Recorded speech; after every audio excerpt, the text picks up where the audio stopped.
Good evening, everyone, and welcome to the volunteer-organized DNC Candidate Speech Forum. This forum was organized by an ad hoc group of state delegates who just thought it was important to create an opportunity for delegates to hear a speech from every DNC candidate running who would like to speak to them.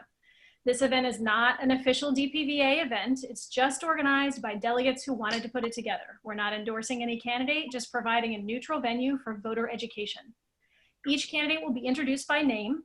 After all the DNC candidates speak, we will have a very brief question and answer period.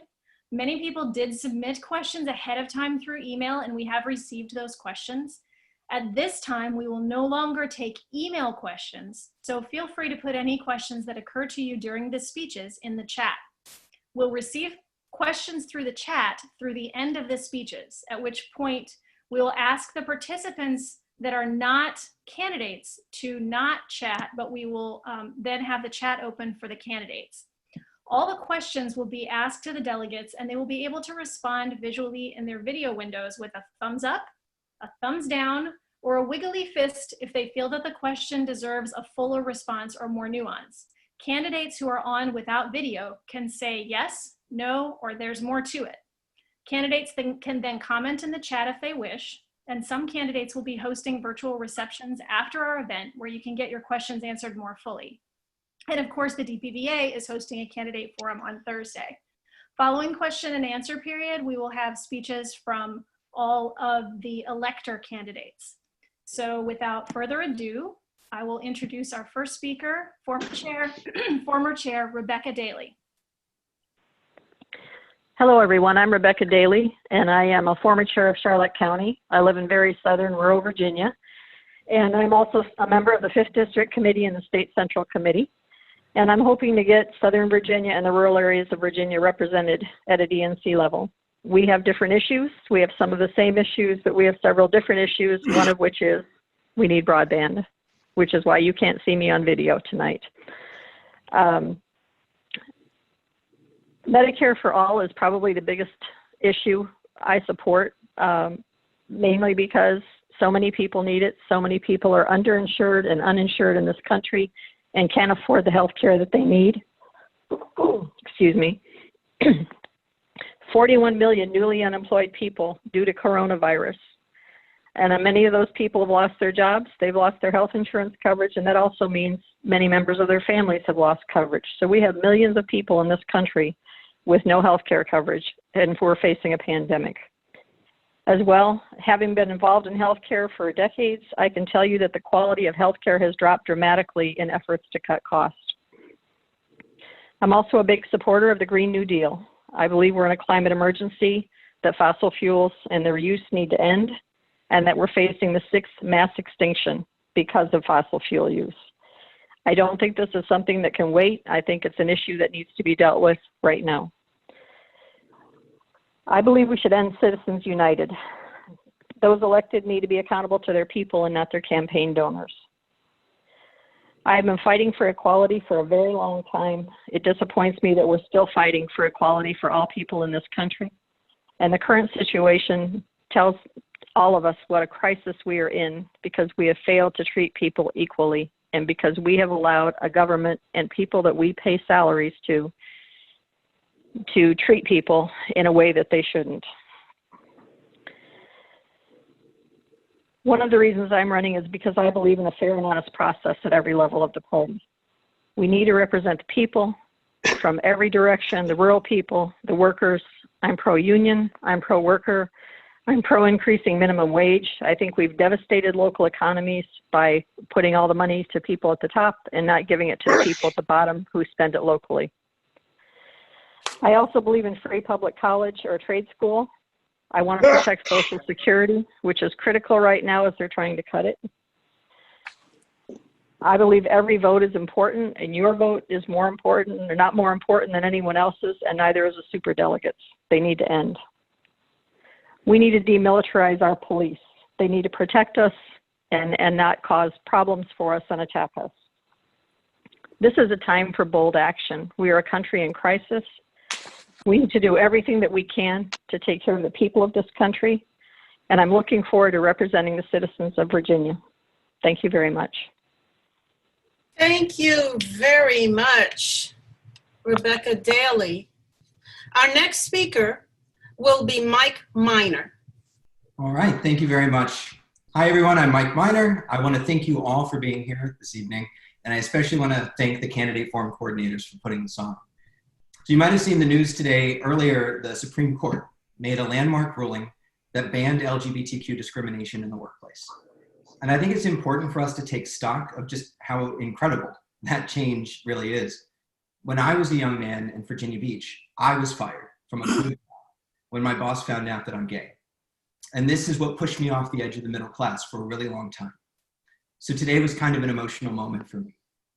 And I think it's also really important for us to remember how this change came about. It was thousands of people who stood up and demanded equal rights and dignity, and a Democratic Party that amplified our voices and took on our struggle.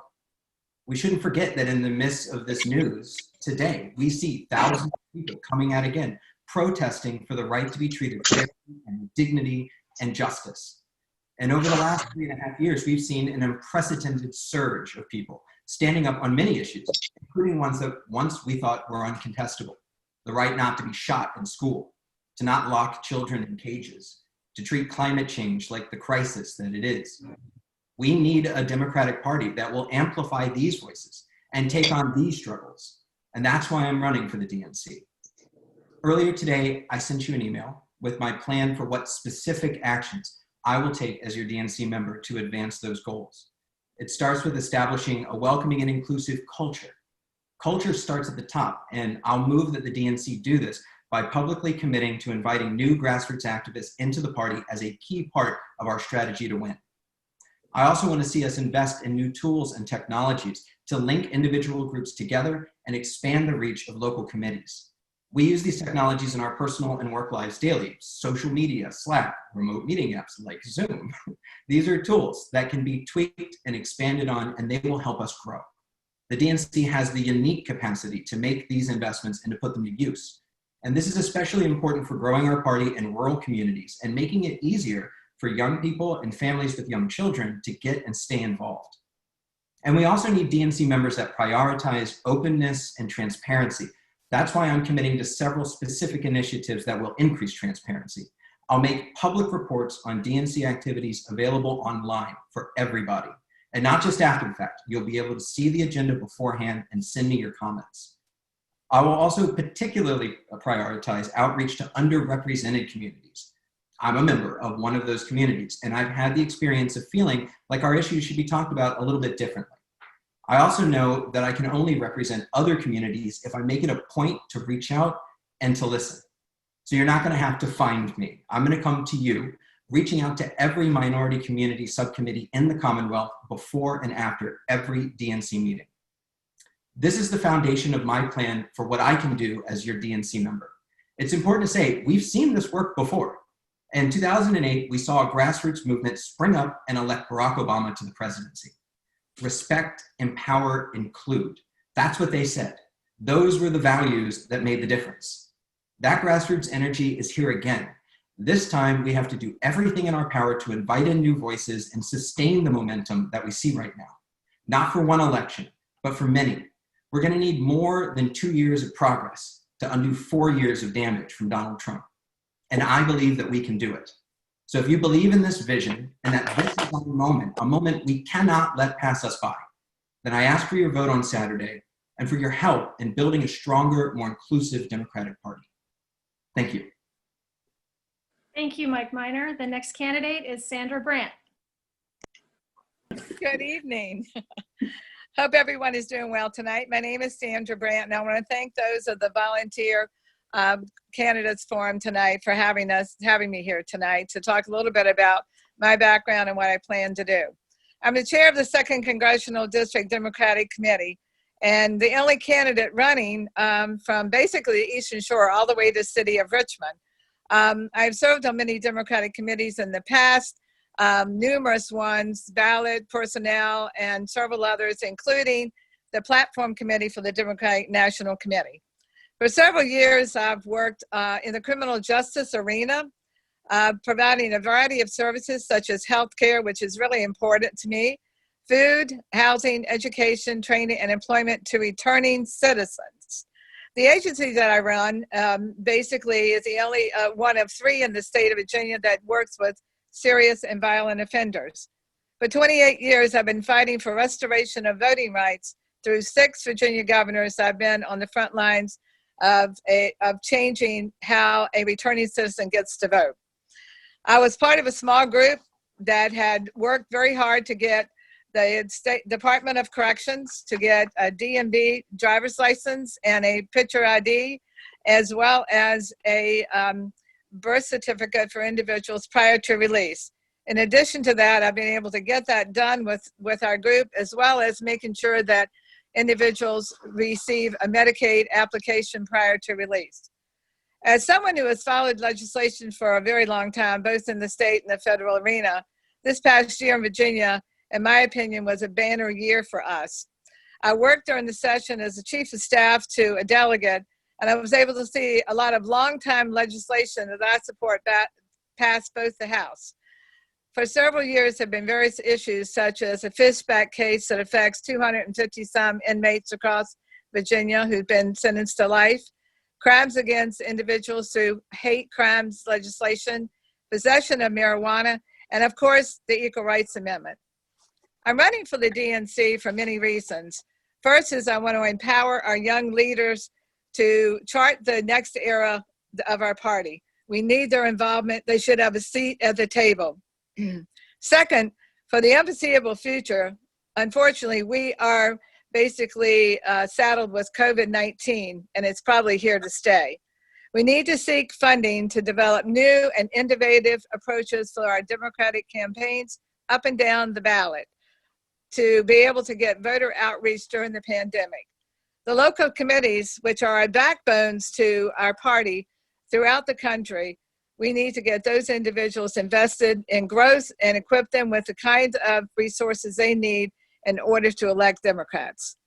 And finally, and second to the last, is secure continued funding for the state party to bring together our voting groups, such as the progressives, the rural, suburban, young and experienced, disabled, veterans, Black, women, Asians, Hispanic, and labor, to work together to organize our grassroots volunteers and win these elections.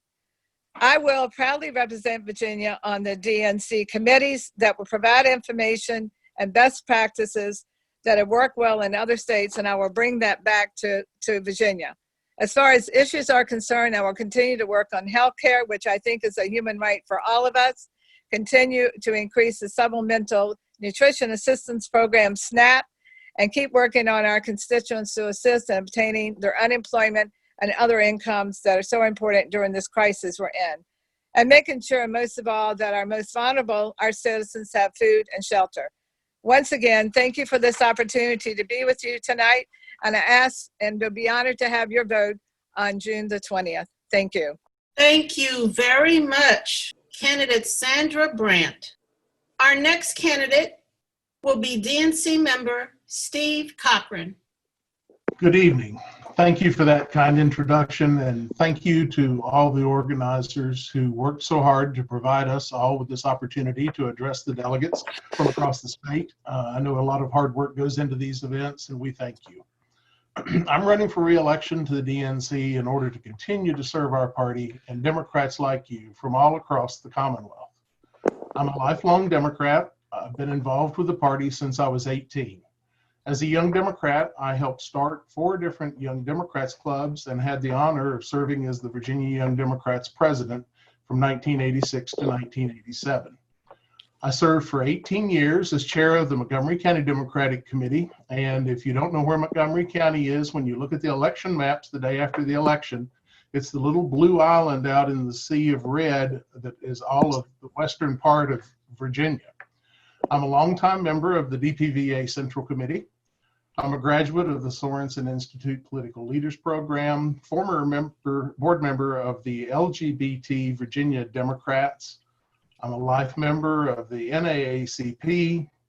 In 2014, Governor McAuliffe appointed me to the Board of Trustees of the Southwest Virginia Higher Ed Center, where I served for 5 years. And in the local community, I've served on the Planning Commission and the Mental Health Association. I see the role of being DNC member as twofold. One is to represent Virginia at the DNC regular semi-annual meetings, and two is to serve on the steering committee, which is the executive committee, if you will, of the Democratic Party of Virginia, and help guide and direct the operations of our party here in the Commonwealth. If I am reelected, I will continue to be an ambassador for Virginia on the DNC.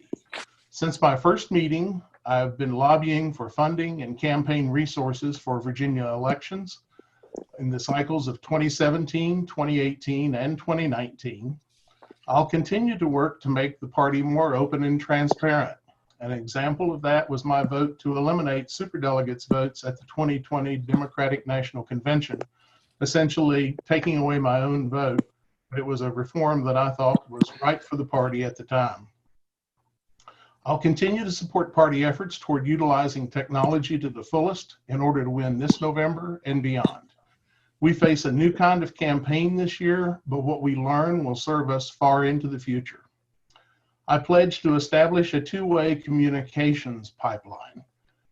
First part of that would be to provide information and resources from the DNC to local committees and local activists. I'm currently doing that with my Facebook page, but I want to find a more robust solution. I want to listen to ideas and concerns to inform my decisions, so the pipeline will run in that direction where I can get input from all of you and others from across the Commonwealth to help me with my decision-making process at DNC meetings. And lastly, I want to use that platform to encourage and involve new people to become part of the Democratic Party, to get involved and to make a difference. I want to thank you again for this opportunity to speak to you this evening. Thank you for being a delegate to the convention and giving your time to this very important process of supporting our Democratic Party. I ask you for your vote and would appreciate it very much. Thank you. Thank you, Steve Cochran. The next candidate is Doris Crouse-Mays. Hey, good evening, everyone. And I too would like to thank everyone for who organized this event and everything. My political career actually started in the 9th district. I'm from a little town called Rural Retreat, and it is rural there. I'm now in the 5th congressional district, and I am seeking re-election on the DNC. In addition to being on the DNC, I'm also co-chair of the Budget and Finance Committee. Myself and Daniel Halpern from Georgia serve in this capacity. When I was first on the committee in 2008, I thought it was ironic that we were called the Budget and the Finance, but we had nothing to do with the budget or the finance of the DNC. Our role simply was to ensure and look at the contracts that the DNC had and to ensure that we got minority-owned businesses to have contracts. I am proud to say that in 2016 at the convention, 35% of the contracts were minority-owned. So that was wonderful. But then in 2016, it was like, if we're going to be a budget and finance, we really need to look at the budget and the finance. Because I too was reading that there in the paper that there was a debt that had to be paid that the DNC had. And there was. So now we have, for the past 4 years, it has been much more transparent. We meet, we go over the budget, we go over the finances, and at every DNC meeting, there's also a presentation from the committee. So there is more accountability, but we still need even more. I'm fortunate in the sense that my invocation and my vocation are the same, and that is protecting and being a voice for workers. In regards to the growing gap of inequity in this country, we need to first spotlight the inequities, and second, we need to create a plan and then do a better job of connecting the reality and how Democratic candidates' policies will work to bridge the gap. I want to see the DNC to be more proactive and involved with candidates who run for office, to encourage them, educate them, and engage them more on policies that are important to the party's most basic beliefs. While I know policies and platforms are in the hands, in most cases, of the candidates, I still find that there is no reason that the DNC cannot work to be more engaged in forming the candidates and educating them. And that is something that I would really like to assist with. I know we have a long way to go before we get there, but I am seeking to once again commit myself to assisting in the work that is needed to obtain the change that we need. As a community, we have endured over 3 years of a president who has divided us and has pushed the livelihoods of American families down. While no candidate is perfect, no matter what office they hold, and while maybe the candidate we supported did not win, I know this. If we do not elect Joe Biden for president, I can't even begin to imagine what the future will hold. And that is why I want to continue to be a part of that movement for change and for candidates that are going to stand for our values. And that is why I humbly ask for your vote for re-election for the DNC. Thank you. Thank you so very much. That was Ms. Candidate Doris Crouse-Mays. Our next candidate is Atima Omara. Hi, everyone. Thank you all again for joining this evening. I was thinking about a little bit earlier about one of the other candidates' comments about how today was momentous for gay and transgender Americans in the workplace, as there is much discrimination in the workplace. For me, in this last few weeks, I have deeply, as I always have most of my life, but have been greatly and emotionally and personally impacted by the events in the news. In the face of George Floyd are my father and my brother. He looks exactly like the men in my family, over 6 feet, dark-skinned, and could easily be stopped, could easily be harmed, could easily be murdered. And it reminded me a lot of why I got involved in this work. It's always come down to the issues for me. I am the daughter of 2 Black immigrants. Both my parents are from Africa, Uganda specifically. My father came as a political asylum, a refugee, and my mother came on a college scholarship. And they met, they married, they decided to make America their home when their country did not stabilize. And we were raised in Virginia. And during the time that I was growing up, and still today, we faced a lot of xenophobia. We had a lot of financial hardships. We faced a lot of racism. I faced a lot of sexism.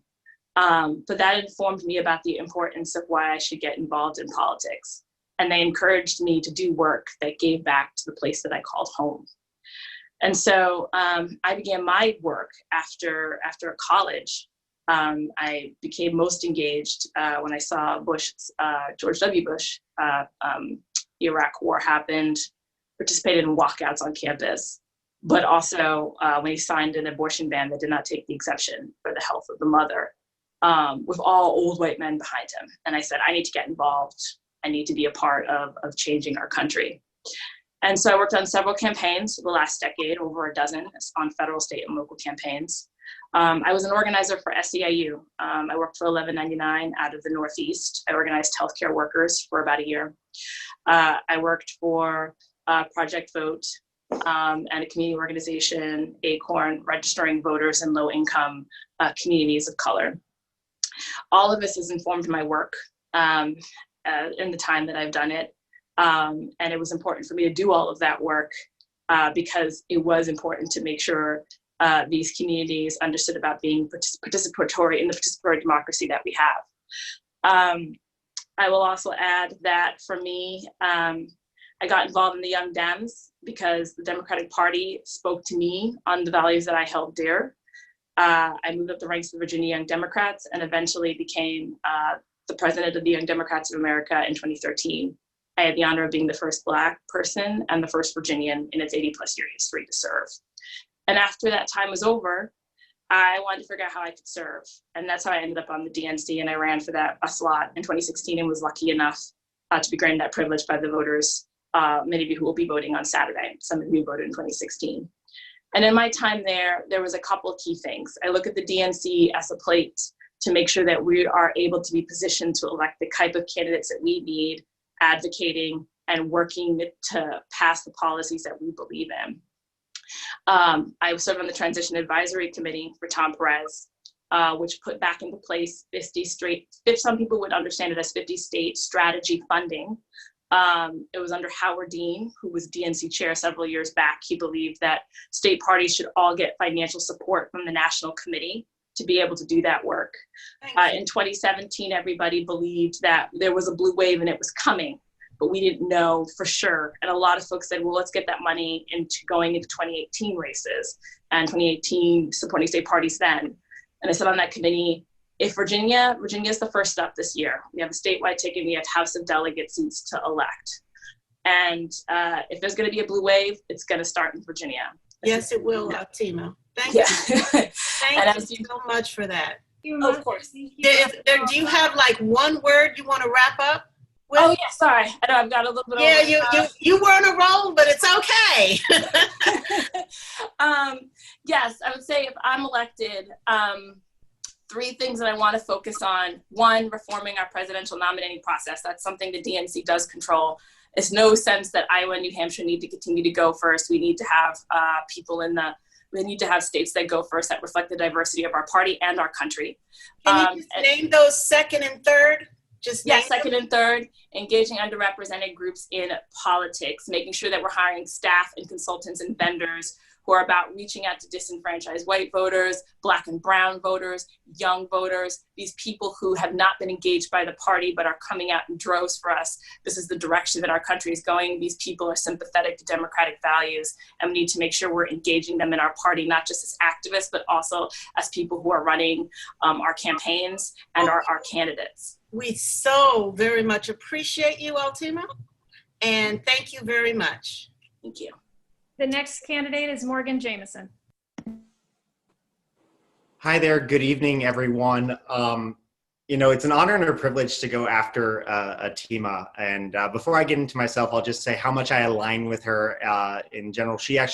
I was her finance director for her campaign for YDA president, and then was her finance director with YDA. And I'm honored to currently serve on the DNC as a member, and I see my hair is looking all kind of crazy, but as a member of the DNC representing the Young Democrats of America. It's a position that I've held for the last 2 years.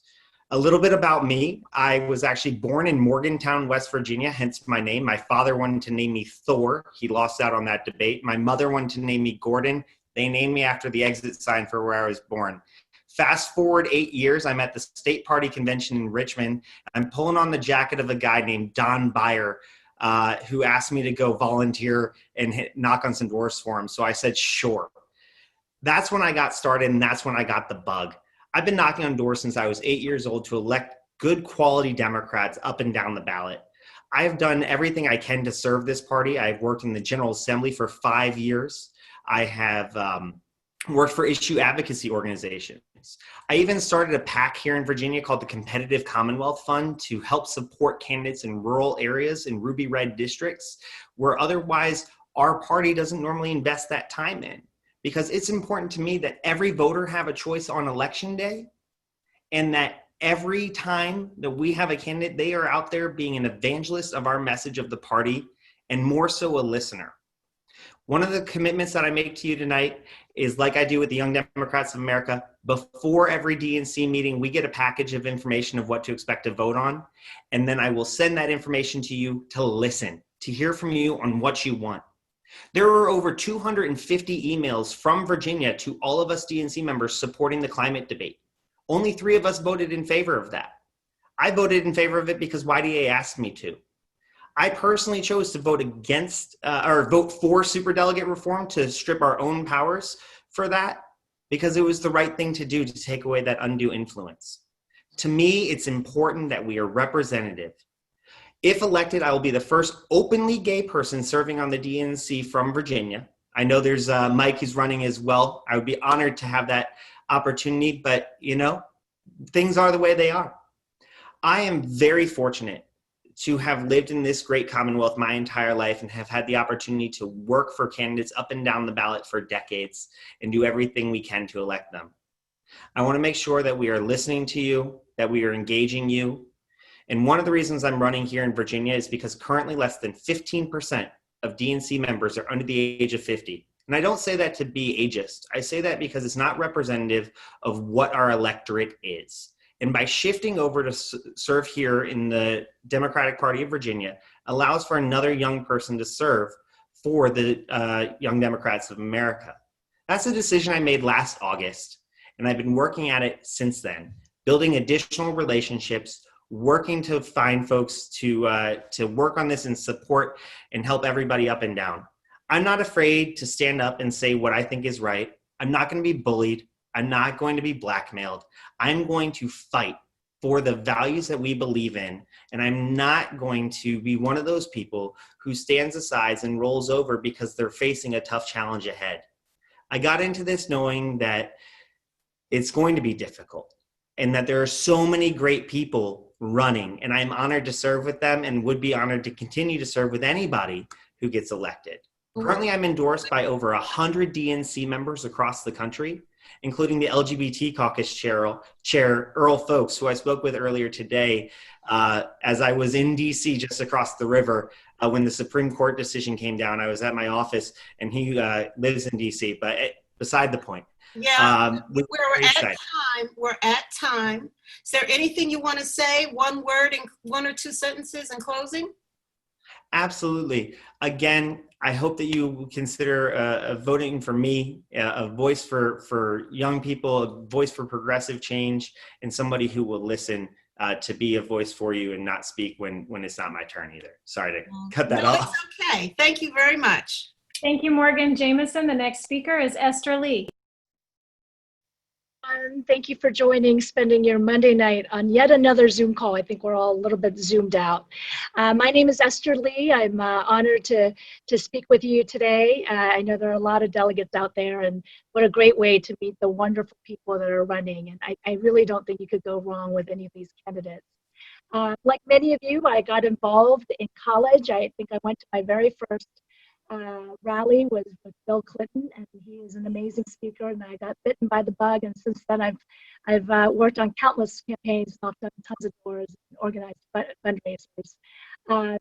By way of background, I'm an immigrant. I came here as a young girl, grew up in California, and believe it or not, even Asian Americans face discrimination and racism, and learned a lot about what it means to be an immigrant and to be a person of color in many different ways, in big ways and small. And I remember in college protesting the Rodney King verdict. And that's really when I started thinking more seriously about what it means to be civically engaged.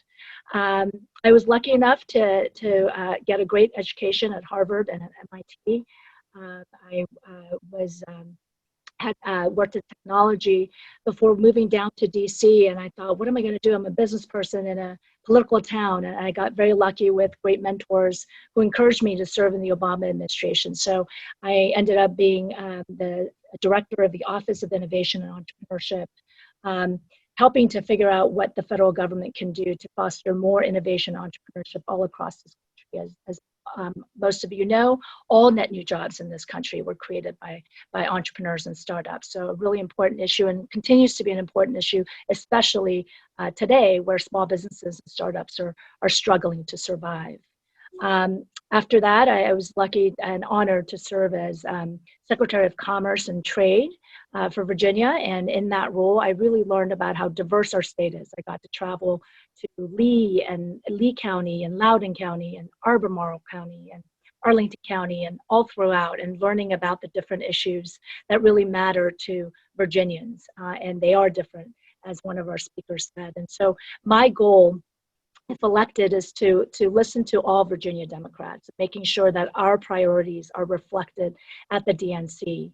Of course, there are many issues that we all care about. I'm a Democrat because It's a big tent party. We have members from all walks of life, from all backgrounds, which is what I love. I believe all people have a right to affordable health care, fair treatment by the police, a sustainable future. We have so many important issues that face our nation. And I believe the Democratic Party values are the values of this country. But the reason I'm running is because many of my friends have been fed up with both parties and actually have left our party. And we all know what happens when an inexperienced person gets into the White House. We're living it every single day. And every day I think I'm not going to be shocked by what happens by this administration, but every day I continue to be more and more surprised. And so I would say we need to do more to strengthen the Democratic Party to be much more inclusive, and so we don't lose members, so that we can affect the future leadership of this country at all levels, federal, state, and local. We all know that all of those levels matter and are important. So I'm here to say I don't have all the answers. I love hearing from the current DNC members and all the things that you all commit to do. I commit to listening to all of you and to making sure that your issues, and I've talked to many of you over the phone in the last couple weeks, and I have to say I've learned so much from all of you about what's important, new policy suggestions, and ways that DNC can do better. And so I'm proud to be a Democrat. I'm proud to have this opportunity to speak to you, Virginia Democrats, and I hope to have the opportunity to serve as your DNC member. Thank you. Thank you so very much. Secretary Esther Lee, thank you very much. Our next speaker will be Delegate Joshua Cole. Well, good evening, everybody. I'm glad that you're able to join us, and thank you for giving me the opportunity to speak to you all. My name is Delegate Joshua Cole, and I am blessed to represent the 28th House District. That's the city of Fredericksburg in Stafford County, so just 45 minutes south of Washington, D.C., and an hour north of Richmond. I'm running to be a next DNC candidate because I truly believe in the Democratic Party. I believe that we are the party of all people. And when it comes to fighting for all people, we have to make sure that our party leadership looks like everyone. At 29 years old, I think I'm the youngest person running, and I equate my sentiments with Morgan when he said we have to make sure we have younger people having a seat at the table as well. And I'm passionate about protecting our environment. I'm passionate about making sure that the voices of the marginalized and the overlooked are raised. And I'm passionate about making sure that everyone has a seat at the table. I don't have to remind you of all the news that we've been seeing this past 2 weeks, how devastating they have been. But even today, we received some good news with the SCOTUS announcement and their decision, but we still have a long ways to go. And as I look at the Democratic Party, I see that many of us are divided against each other. We have the progressive and the moderates. And I believe we need people to bring us together that can communicate between both sides and make sure we're pushing together for a party that's fighting for everybody. I'm really excited because I think we're in the crux of what I call a political revival. There are people who are now getting motivated. As I've been out at the protests with many young people, there are young people who've never voted before that are determined they're getting out in November to vote, that are determined that for the primary in June, they're going to get out and vote. And so if we're in the midst of this political revival where there are people who've never voted before that are being awakened to what's going on, we have to have a party that looks and represents them. There was a recent report that came out that said that Virginia looks like the makeup of the entire United States. So we have to make sure that our DNC representatives look like Virginia as well. And not just by color and by race, but by woman, male, non-gender, whatever. We have to make sure that we have people at the table that can represent everyone in Virginia. And that's why I'm really excited to run. I know many people have talked about their plans. And I love Frank Leone's plan where he had a blog where he talked about everything that was going on in the DNC during his tenure. And I would love to carry out that same thing, to carry out a blog to let people know what's going on and to have frequent virtual town halls to make sure people are aware at the decisions that are coming up in the DNC votes and also how people would like me to move and how they would like me to vote. So I would hope that this Saturday that I've earned your trust and earned your vote to be one of the next DNC members from the Commonwealth of Virginia. Thank you so much. Thank you, Joshua Cole. The next candidate is Meike Zylstra. Hi, everybody. Yeah, thanks so much. Great pronunciation on the name, so thank you. Thanks to Salma and Susan and Andrea and Arthuretta and everyone else who helped organize this forum. There's so much going on right now, a healthcare crisis, rent crisis, which will turn into an eviction crisis, 20% unemployment, a centuries-long racial justice crisis. And so, yes, it is truly important to keep in touch with our communities as well as with our legislators at the state and national levels. And there's an urgency to the times that we are in right now.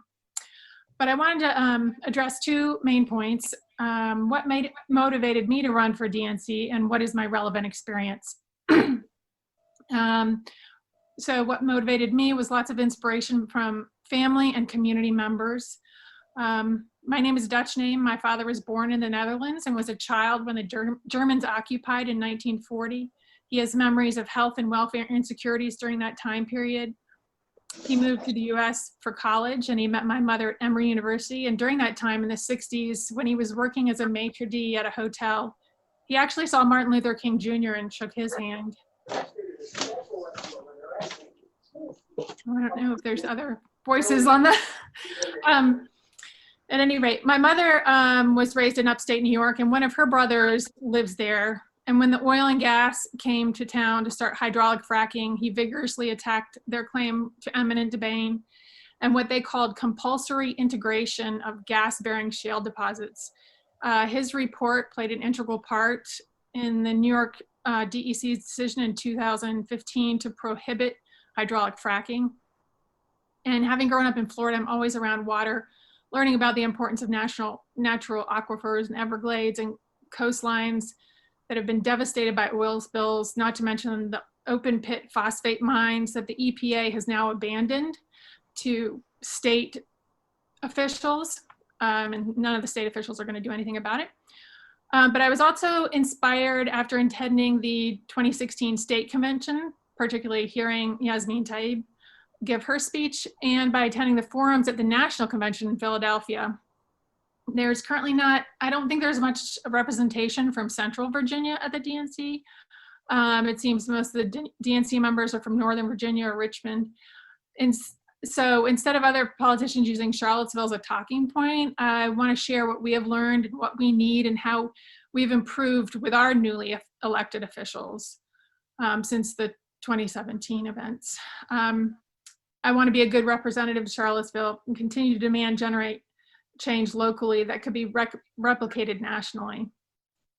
The DNC has a huge opportunity to be more inviting and attentive to people who have been historically marginalized for whatever reason.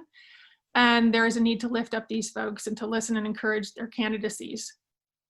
My relevant experience, I don't know how much time I have. If I'm running short, let me know.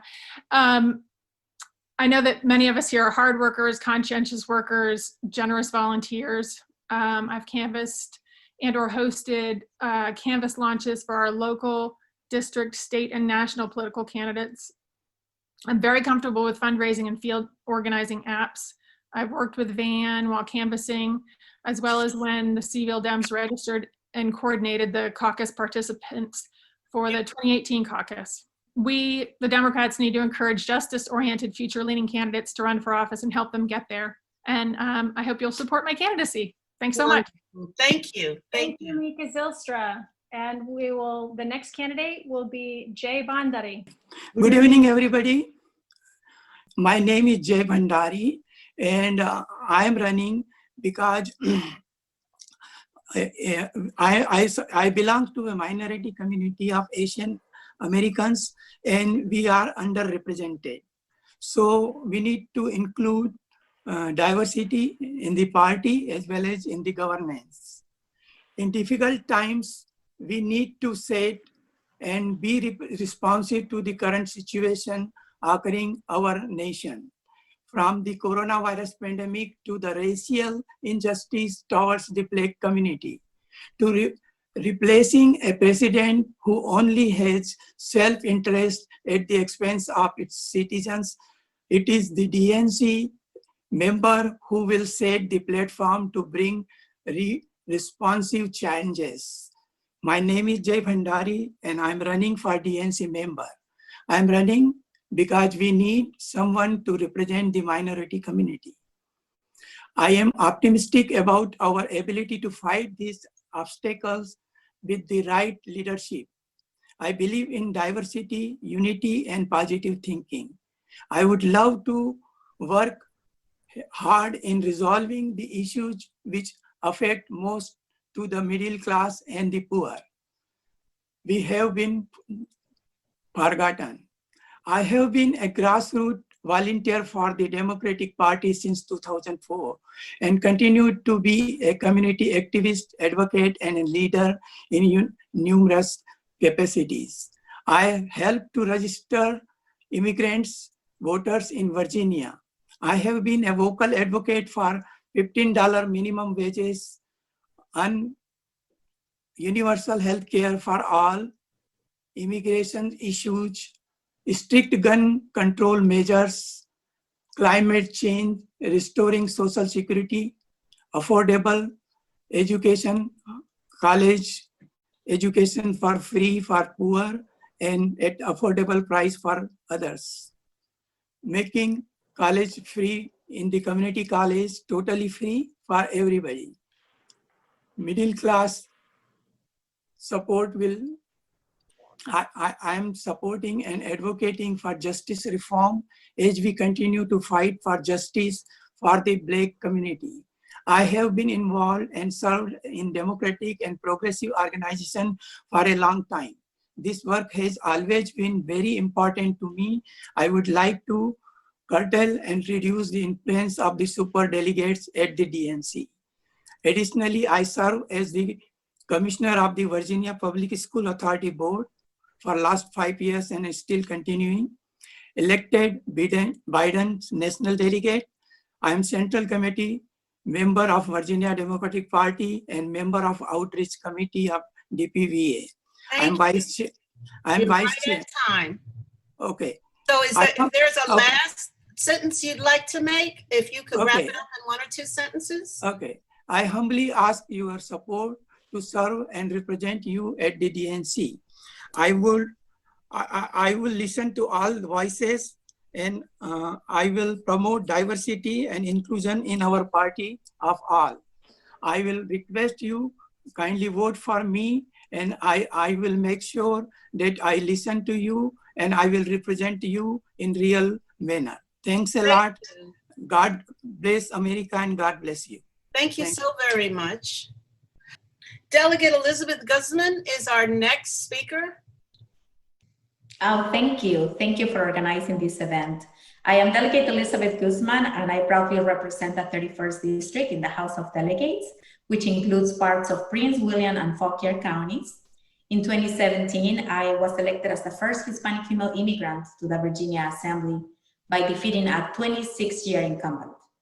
As a second-generation union member, I ran on a platform to fight for the working class of this country. Many of you on this call helped me get elected, and I want to take a moment to thank each of you for your support. Immediately after my election, I was elected as the president of the freshman class of 2017, which is the most diverse slate of delegates in Virginia's history. And early in 2018, I delivered the State of the Union rebuttal to Donald Trump in Spanish. I have also stood up to bullies like Corey Stewart to condemn his divisive rhetoric and policies to discriminate against people who look like me. This is actually after Barack Obama came to Prince William County and delivered his speech fired up and ready to go. I grabbed my clipboard and helped elect Democrats up and down the ballot. But Corey Stewart also got me fired up to fight, to get into politics and to fight back against his hate. And today, you know, this is a small world. Today, I represent him in Richmond. I'm his delegate. Since elected, I have delivered on the promises that I made to you by fighting for the working class in Richmond. And now I want to make sure that all voices are heard by your next DNC members. If elected on the 20th, I would be the first Latina elected to represent Virginia as a DNC member. In 2020, I was elected to be the campaign co-chair for Senator Bernie Sanders. It was an honor and a privilege to campaign with and for the senator in Alexandria, Richmond, Prince William, and Virginia Beach. I saw firsthand thousands of Virginians faces being excited about his message of progress for all hardworking Virginians. Now the primaries are over and we have a presumptive nominee, and I am a member of leadership for the Biden campaign and part of the Todos con Biden group. Our job is to listen to all the voices in the Democratic Party and get every single Democrat out to vote to elect Vice President Biden as the next president of the United States. Today, I am before you as a candidate running to be your next DNC member, because I believe that we need a fighter, someone with a strong voice, someone who will be an advocate for your interests, and someone who will be able to stand up to embrace unity, because there's no time for division anymore in the Democratic Party. It is time to build bridges with all communities of color and start listening to all ideas. I have held my first 2 listening sessions. Thank you for all those who joined me. And I still have 2 more to go. And I would like to invite you to join us tomorrow at 7 p.m. or 6 p.m. on Thursday before the next candidates forum. There are common ideas that have been presented to me if I get elected. Define roles and responsibilities for DNC members, long-term and short-term goals for the steering committee, enhance access to live video of meetings, accountability, and transparency. Today, I would like to pledge that we will have this conversation during our first meeting, and I will propose that meetings will be broadcasted on YouTube, Zoom, Facebook Live, or any other platform so we can promote more participation. Additionally, I would like to pledge today that I'll be a 1-term DNC member. Thank you. Democratic Party to fight for our shared values: justice, equity, healthcare for all, a job guarantee, dignity in work, campaign finance reform, workers' rights, and language access as our Commonwealth has become increasingly diverse. It's time for our party to prioritize ending systemic racism. It is time for our party to increase outreach to all voters, especially young and minority voters. Yes. It's time for our party to fight for our environmental justice, and I hope you can join me this June 20, join Team Guzman, and I hope I could count on your support. Thank you, Delegate Guzman. Hey, Thank you. thank you. Our next candidate is Clifton Barnhill. Thank you very much.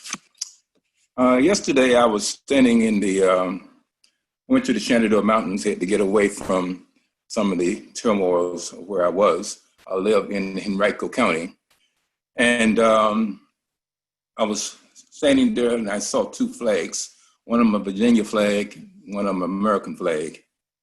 And I said to myself, these are our flags. And,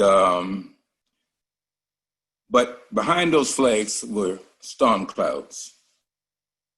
And as you know, these are some very difficult days. We're going through some difficult times. Sometimes things seem to be better, and sometimes they seem to be worse. And this is one of the worst times. I decided to run for DNC initially for administrative type reasons.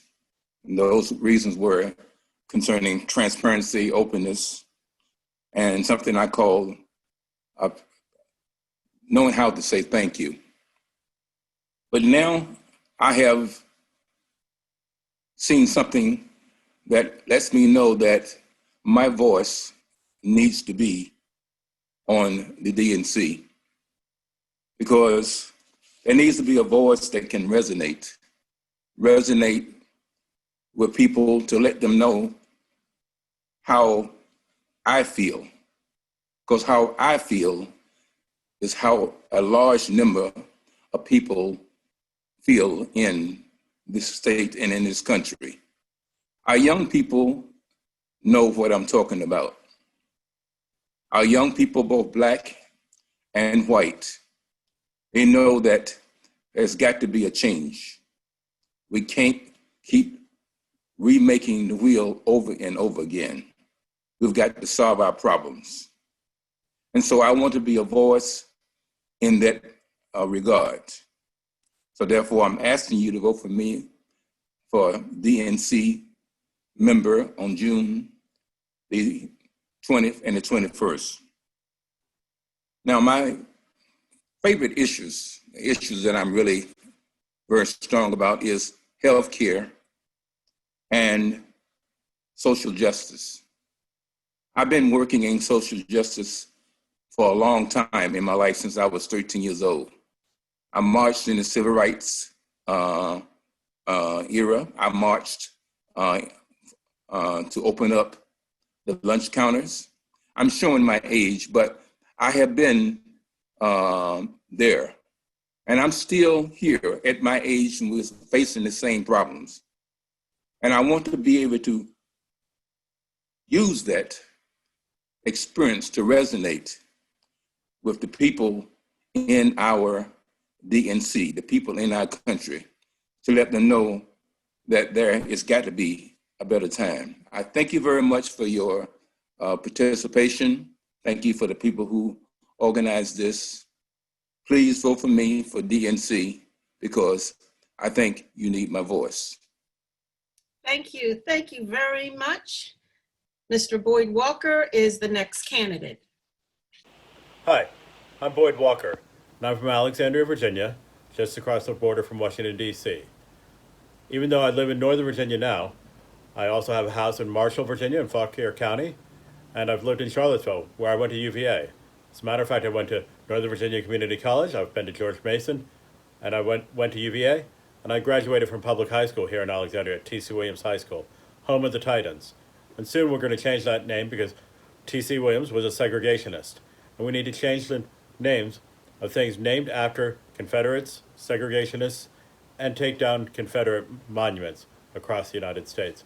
We recently took down our Confederate monument here in Alexandria. And I'd love to see the Lee Monument taken down and buildings that are named after Confederate generals taken down. And it's just time. A couple weeks ago, I held a rally for George Floyd in Alexandria. Over 1,000 people came up. We had many prominent members from the African American community, NAACP, great speakers, great crowds. But I think the question is, what do we do next? How do we work? How do we defund the police? Where do we divert the money to from police departments? How do we demilitarize our police? These are a lot of the questions that we have to ask as DNC members and organize. So I've been a community organizer. I've been a climate activist. As a matter of fact, I was at the DNC headquarters protesting with the Sunrise Movement to ask the DNC to have a climate debate. I tried to pass a resolution through the Alexandria Democratic Committee. And I did pass a resolution through the 8th District. We took it to Prince William County Committee. And we tried to get as many people on board as possible to support the DNC having a climate debate. Climate, as you can see from some of the books behind me, is a very important topic to me because we have to have a planet to live on. Our children have to have a planet to live on. There are no jobs on a dead planet, and there are so many things happening in Virginia that regard that affect the climate, including pipelines that shouldn't be built, that are coming from fracked gas, which is poisoning our earth. And I do not help candidates that take money from Dominion, as many people know, and I'm willing to call people out on that. We need to also stop corporate donations to our state party and the national party. They need to figure out how to take small dollar donations to replace the big money corporate dollars that they take. Because we need to have not only clean candidates, but a clean government, clean DNC, and the DNC needs to be more fair and transparent. We need to know who the members are, what they do, and what they do in the elections. So I will communicate with you while I'm a DNC member about what we're doing and what's going on. So I really appreciate your support at the state convention this weekend, this Saturday, June 20th, for one of your 5 votes. Thank you so much. Thank you, Boyd Walker. The next candidate is Kannan Srinivasan. Thank you. Thanks, everyone. Thanks for the organizers for putting this together. It's a wonderful forum. My name is Kannan Srinivasan, and I'm a proud and active Democrat from Loudoun County. I've lived in Virginia for 28 years and in Loudoun for more than 20 years. I'm a finance professional and a CPA. I graduated from Old Dominion University in Norfolk, and I'm also an alumni of the Sorensen Political Institute. I'm a grassroots activist, and I've been very active in several local and statewide campaigns. I'm also active in local NAACP. I currently serve as the treasurer of the Loudoun County Democratic Committee. I'm also active in the Asian caucus of DPVA, and a current member of the 10th CD committee. Healthcare is a big passion of mine. I spend a lot of time outside of my work on healthcare policy. I currently serve at the Medicaid Board of Virginia, appointed by Governor Terry McAuliffe. I ran for countywide Loudoun treasurer as a Democratic nominee last November. So I've been very active around here. Our current political landscape is deeply concerning. You all know that we're seeing our values being eroded and progress being very lopsided. While these challenges are huge, I truly believe these are solvable by a fair, compassionate political leadership and also a good governance. I think we Democrats can reclaim the soul of this nation. I'm passionate about a lot of these issues: healthcare, college tuition, climate change. I'm running for DNC so that we can further these causes, so that we can elect more Democrats, prioritize, as someone else said, amplify. We should amplify from DNC to our elected officials and candidates and solve these with our progressive ideas. As a party, I think we need to invest more in communities and also help lift everyone. So I've got 6 points on my website as my platform for DNC. I want to focus on grassroots organization so that we can mobilize a massive voter turnout. In 2016, 92 million Americans did not vote. Just think about it. 92 million Americans did not vote. And we all know how close it was. We need to actively work in every state to bring a much higher turnout. Continue engagement between election cycles. We can be a committee that goes from presidential to presidential. Every election matters up and down. Having run for a local office, I can absolutely vouch for it. We need to invest on it. Bring more young and diverse population to our party. They are the future of this nation. They are the future of our party. We need to listen to them. We need to address what issues they have in mind and show results so that we are putting things in action. We talked about healthcare, climate change, college tuition. It's one of my other things that's very close to my heart. I actually talked about free community college, how the state of Tennessee has created free community college 4 years ago. So there are a lot of things that we as a party can do, but we need to amplify these. Engage all communities. Diversity is our strength. And last but not the least, solving perennial voter access and suppression problems. Looking at Georgia last week, it gives me sleepless nights. I'm sure you're all concerned. We need to invest heavily in our efforts that we go state by state and make sure it's not only easy to vote, but we can actually vote on the election cycle. And it is not a hours-long ordeal. I'll be very honored to represent you at the DNC and work with you to take our party to the next level. I commit to work with all of you, be transparent. I appreciate your time. I humbly request your vote next weekend at our virtual convention. Please visit my website, kannanfordnc.com.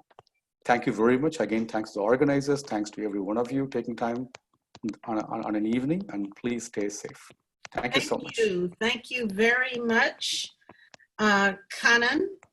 Our next and last candidate tonight will be Vice Chair Dave Leichtman.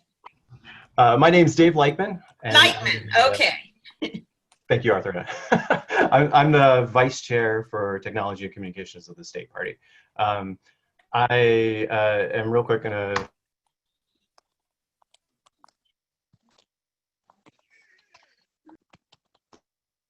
I got muted. Somebody just muted me. Okay, please don't mute me. My name's Dave Leichtman, and I just put my website in the chat, so anybody can go there and check it out. I want everybody to look at my t-shirt. This is my Lucky Turnout t-shirt, so I wore it for this. GOT MFV. These are the words we should all live by. Get out the MF vote. All right? When it comes to the DNC is essentially the board of directors of the Democratic Party. And that board of directors has to bring expertise, it has to bring knowledge, it has to bring resources, it has to remove roadblocks to the one and only one mission of the DNC, to elect Democrats. And that's critical because I think I've been watching the chat. This chat is a cluster, if you don't mind my saying. This chat is funny because I think a lot of folks fundamentally misunderstand what the DNC is and what it isn't. It's important. I mean, the DNC sets the policy platform for the Democratic Party. That's true. But at this point, we're locked in with the nominee. the nominee is going to be our nationwide policy. Us as members, newly elected members, we wouldn't be seated until September. We have no input on the platform for 2020, none, absolutely none. That doesn't mean it's not important. Policy positions are absolutely important and critical, and I don't want you to think otherwise. I'm probably one of the more liberal people on this call, but I don't want to concentrate on that. What I want you to know is this. I bring tech expertise to this debate. It is 2020, and I can count, there's about 400 people in the DNC, something like that. I can count on one hand the number of people in the DNC who have any tech or cybersecurity expertise. After Iowa, after 2016, that's inexcusable. We need people who know how to elect Democrats. We need people who know how to use technology to elect Democrats, because that is how we elect folks now. Especially in this year with COVID, technology is going to be so critical towards turning out voters and towards enabling people to vote. And that's actually what I do in my day job. In my day job, I'm an election security professional. So, you know, Kannan, I really appreciate what you just said about Georgia. I mean, it terrifies me, right? And I'm working with the state party, as I always have been. I think if you ask the state party staff, I'm probably one of the most active and hands-on people in the on the steering committee. I've been working the last few weeks with staff on voter protection to work with the elections department in Virginia to try and grease the process of absentee ballot requests, because it's just so critical. I mean, we're going to have 2 million absentee ballot requests coming from the Democratic side, and if we can't get an absentee ballot in everyone's hands, it's game over. I mean, it's going to be a bad situation in November. So Kannan, I mean, +1 to what you said. I mean, that's absolutely critical. As far as qualifications, I just want to say real quick, I've been vice chair for 7 years. I've been very active and hands-on. I have a straightforward and practical plan that I want to bring to the DNC, and you can check it out on my website. I've been a Dem since I was in high school. I was high school Young Dems president, and I've been doing it ever since. So I've traveled all around the state to help Democrats win up and down the ticket. I grew up in Virginia Beach, stuck around here, went to school in Williamsburg. I've lived in Arlington for the last 17 years. And I want to represent you and all of Virginia on the DNC. So thank you. Thank you, Dave. Thank you very much. Right. Well, we've heard from all the candidates, and now it's Susan. Here we go.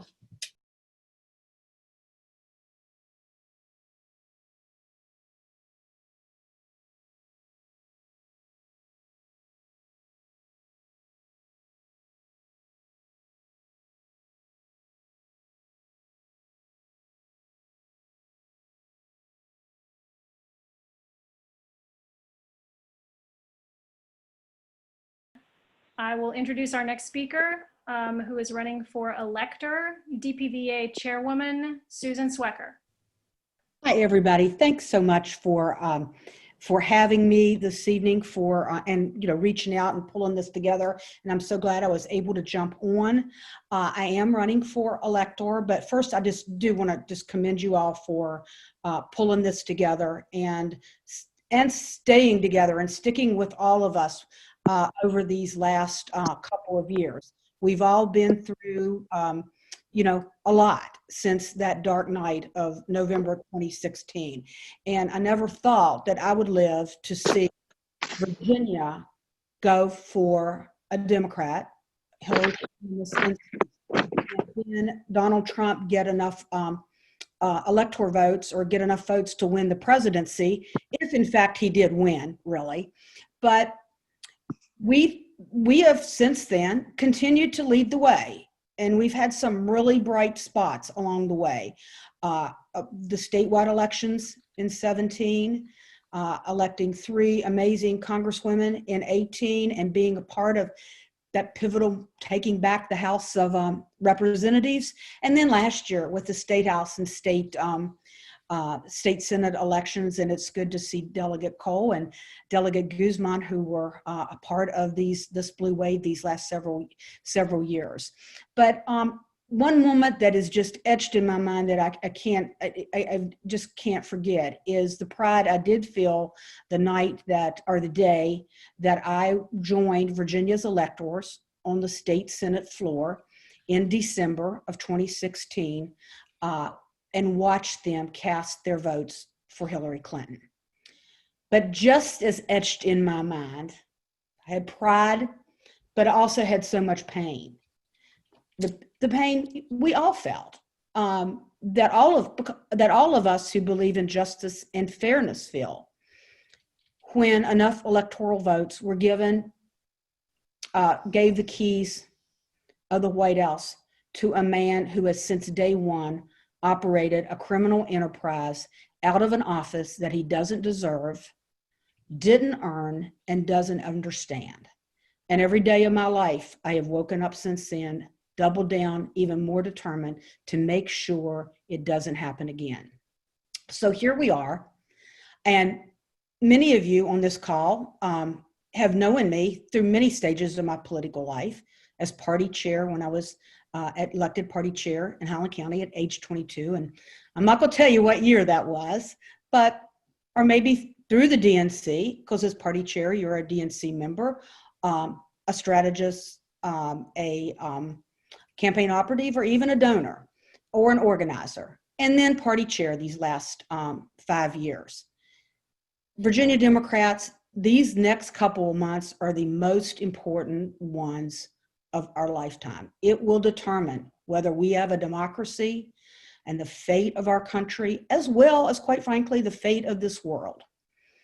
And the most important thing that we cannot lose sight of is what is at stake. We have a chance to elect a good and decent and honorable man, Joe Biden, to the presidency, expand our majorities in the U.S. House, take back the Senate. So it's something we've all dreamed of now. I never thought that in November 2016 it would be a long 4 years, and it has been in a lot of ways. But I am so proud of what we have accomplished together and the enthusiasm that I see and your commitment that I see of all Virginians on the ground to make sure that we deliver Virginia and put it in the blue hands, Joe Biden's hands again this year. Okay. But yeah, it would be an honor. And I thank you for listening to me and having me this evening. Our next candidate is Josh Stanfield. Hi, everyone. Can you hear me? I'm not in a place with good video, but I'll just start. I'm Josh. I'm a member of the CD2 Democratic Committee. I live here in Yorktown. And, a little bit of background. I was born in Newport News. I grew up on the peninsula, was raised by my mom, and I went to Philadelphia in 2005 to study philosophy and politics at the University of Pennsylvania. And after college, I left the country, lived in Asia for several years. But as the 2016 election approached, I felt a bizarre responsibility to return to the US and just do politics. And so that's all I've done since I came back to the country right before 2006. I guess that makes me part of that group of younger and sort of newer activists a lot of these DNC candidates have been mentioning so far. But I want to really emphasize that, becoming a presidential elector is really, really meaningful to me. When I ran for elector last month in CD2, I lost by just 2 votes against our state party treasurer. And, I've studied the Electoral College, especially via Madison and Hamilton and the Federalist Papers and, the constitutional underpinnings in Article 2, Section 1 of the Constitution. And of course, the obligations in the Virginia Code, which are really important if you're going to have the job. So I'm not running because I feel entitled to the position or feel like anyone in the party owes it to me, but I really wholeheartedly want to do this and be part of one of the foundational institutions of U.S. government. But since it's a statewide position, I'm going to tell you some of the stuff I've done across the state in the past few years. In 2016, I represented the 1st Congressional District as a national delegate in Philly. In 2017, I joined the CD2 committee. I started a group in 2017 called Activate Virginia, and we focused on recruiting candidates for House of Delegates and, of course, taking on the corrupt campaign finance system. But in 2018, I went out west. I went out to the Shenandoah Valley to CD6, where I managed Jennifer Lewis's congressional campaign. We won the first primary out there since 1970. We raised more money than any Democrat had in 3 decades without taking anything from corporations or special interests. And we broke 40% in the general, which I'd been told again and again was not possible in such a red district. Last year, I was part of a team of researchers and activists who defeated the ghastly Navy Hill development deal in the city of Richmond. This deal would have functionally diverted hundreds of millions of dollars in tax revenue from the city and therefore the schools into the hands of some of the richest power players and developers in Richmond, including Tom Farrell. Last year I also managed Delegate Lee Carter's primary and general election campaigns in Prince William County and Manassas. We were the first campaign in Virginia to unionize, and of course we handily defeated our Republican opponent. And I still worked for Delegate Carter in this historic General Assembly session this year, and my personal focus was getting the cap on insulin copays passed. That was my number one, focus, and that's by far the most substantial contribution I've had to Virginia politics, capping insulin prices. And finally, after going through all this stuff I've done around the state, I just want to point out I'm the only Bernie Sanders state delegate running for presidential elector. So far at the CD level, they've all been Biden delegates, which makes sense mathematically. But my hope is that our full state delegation, in a tremendous show of trust and party unity, will allow the Sanders supporters just 1 out of 13 presidential electoral members. And with that in mind, I therefore greatly appreciate your vote this weekend. And thanks again to Susan and Salma and everyone who organized this forum. And I'll talk to you guys later over the rest of the week. Have a good night. Thank you, Josh Stanfield. The next candidate that was on our list is Bob Haley. He has withdrawn.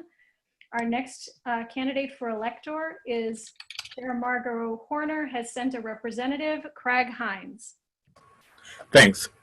Margot wishes she were here tonight because there's nothing Margot likes better than being with Democrats in person or virtually, especially if we're looking to the future and to the defeat of the worst president in our nation's history, Donald J. Trump. In fact, that's why Margot can't be with you this evening. As chair of the 8th Congressional District Committee, Margot's leading the committee's long scheduled monthly meeting. The committee is planning for the next 5 months and exploring every way possible that the 8th District Congressional Committee can run up a massive margin for Joe Biden, Mark Warner, Don Beyer, and every other Democrat on the November 3 ballot, literally from the White House to the schoolhouse. And because all politics is local, Margot tonight is also putting forward ways that the 8th District Committee can help make certain that in an Arlington special election on July 7th, that the county board remains solidly in Democratic hands. Now is not the time to give Trump and his mindless enablers an ounce of hope or comfort by flirting with a Republican or so-called independent. Margot's drive to elect Democrats is virtually lifelong, and she's been in a leadership role in Virginia for many years as a Congressional District Committee chair and as a member of the steering committee of the State Democratic Executive Committee. These are the qualifications that make Margot a superior candidate for at-large presidential elector, one of the contests that will be before the state convention delegates this Saturday. The posts have traditionally gone to party leaders of long standing, and that's what Margot is. Born in Norfolk, Margot was a YD in high school and at Old Dominion. She moved to Arlington, where she was YD president, precinct captain, chair of Arlington Democrats, and for years she's been on the district committee that included her hometown, initially the 10th, and now, after one of the redistrictings, the 8th. As district chair, Margot has championed fair and transparent processes, including the 2017 Democratic Convention that was open to all Democrats. And Margot has always been true to the Democratic Party's mission of peace, social, economic, and political justice, and equity and equality. Margot leads the 8th District's annual Kennedy King Dinner, which is the committee's major fundraising event, proceeds of which go to help political races which can be decisive, and some of which helped Democrats claim Senate and House of Delegate majorities. As 8th District Chair, Margot was one of the party leaders instrumental in turning Virginia blue in 2008 for the first time since LBJ's landslide and electing President Barack Obama and Vice President Joe Biden. In her email to state convention delegates this time, Margot said it would be, quote, a great honor to cast an electoral vote for our Democratic presidential nominee, Joe Biden. And she said, quote, as a woman, it will be a distinct honor to cast an electoral vote for a ticket that includes a female vice president.